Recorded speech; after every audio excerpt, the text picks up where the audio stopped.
Good afternoon. It is Wednesday, December 8th, and I took off work about an hour early today.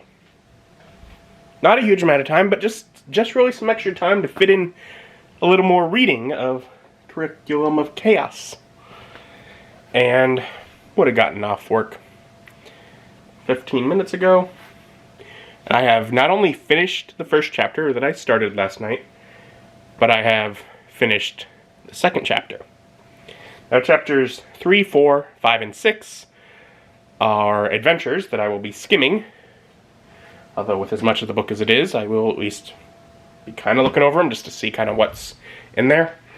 And then 7 is the monsters at the end. That'll be the most of what I read. So I think I can probably make pretty good progress on that. I may even be ready to review the book by this weekend. Because so much adventure means so little to read.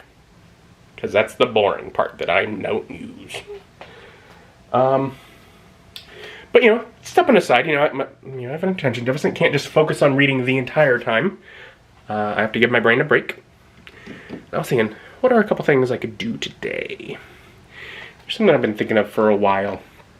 And that it's just been in the background, needing to be done and not being done for ages.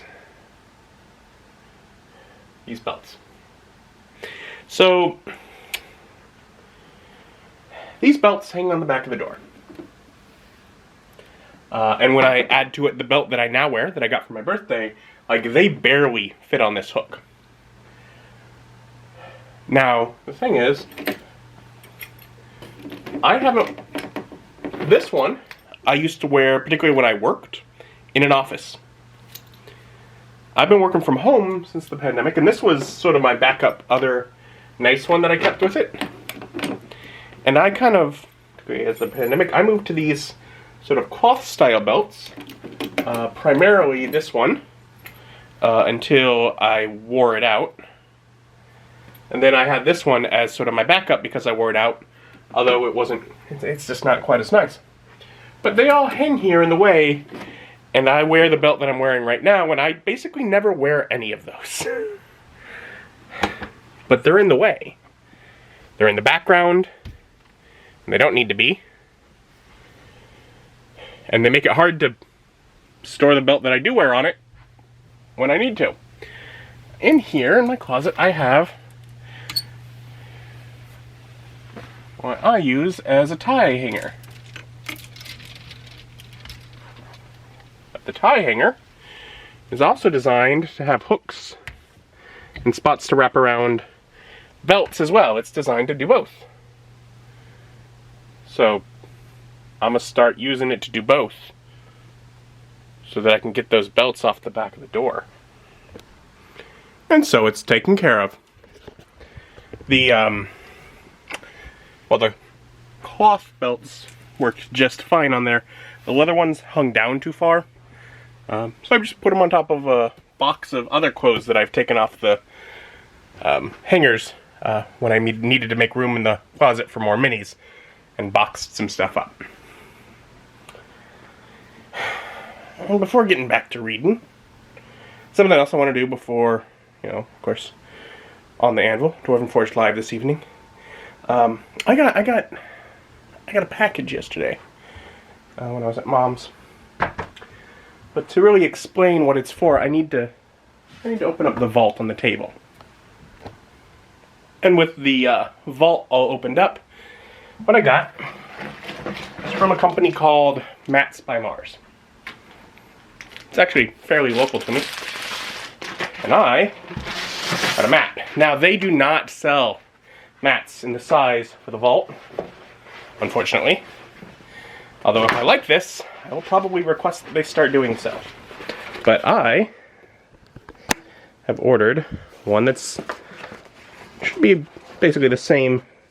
Yeah, so it is the right width. It's just going to be a little too long, which means I will have to cut it down.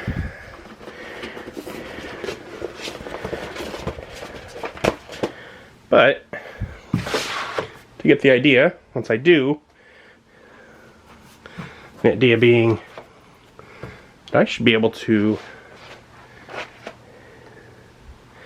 fill the vault with a nice texture, in this case grass with a grid, which means that moving forward I do not have to use the 3D Dwarven Forge sculpted floors if I don't want to.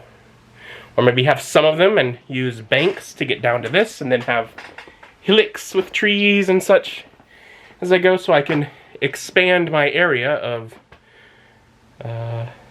playable space. So this has been on my mind since before I got the table. But I picked up this mat with a small discount for Black Friday. I am not immediately ready to cut that extra. It's not even quite a foot. There's a little extra at the end there. So, but at some point I will cut that off. That's a stupid idea. Why wait?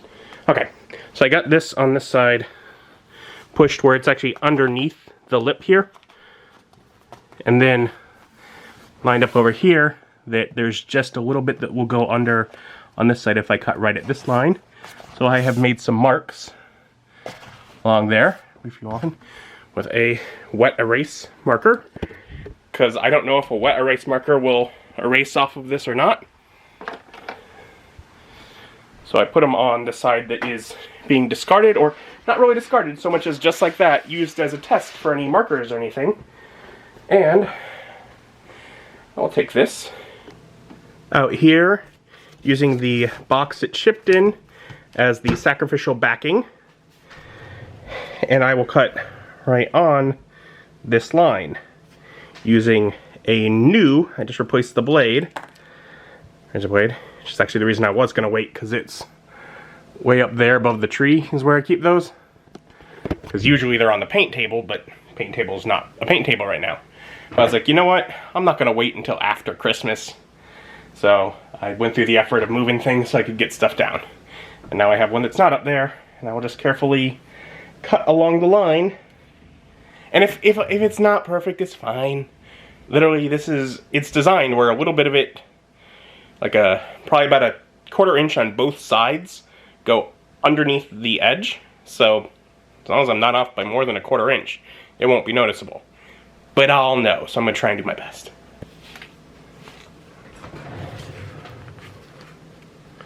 Oh, only the start didn't quite get it. Okay.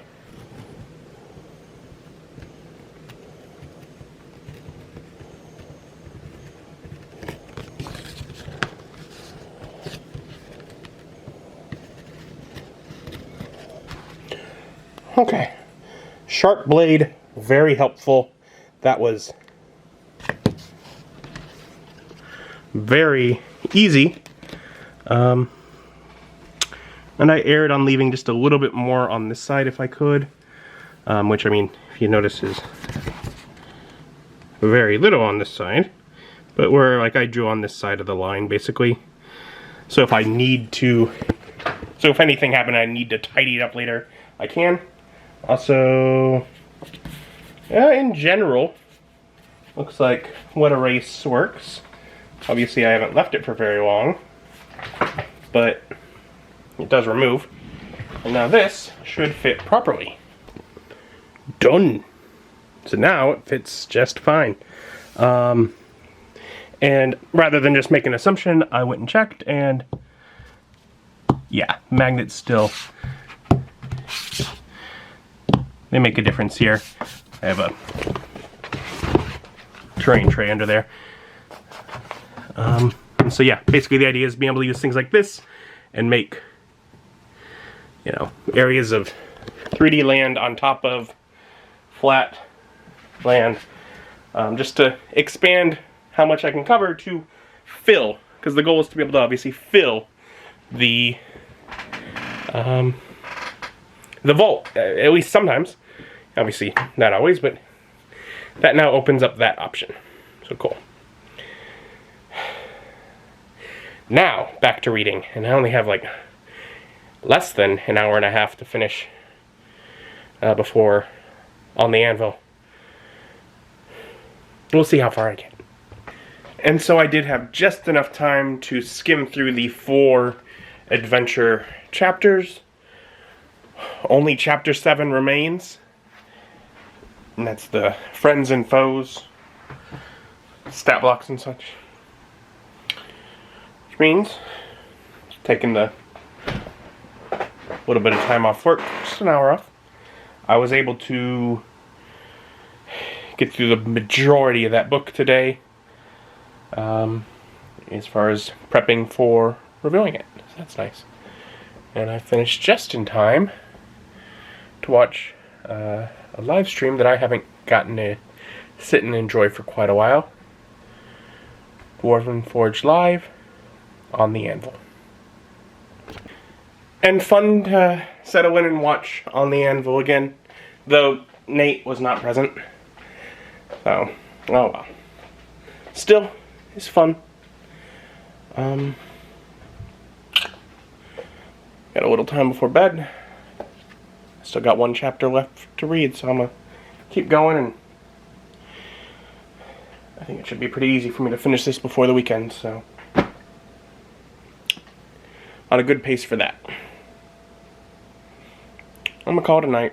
Thank you for joining me and join me as my journey continues.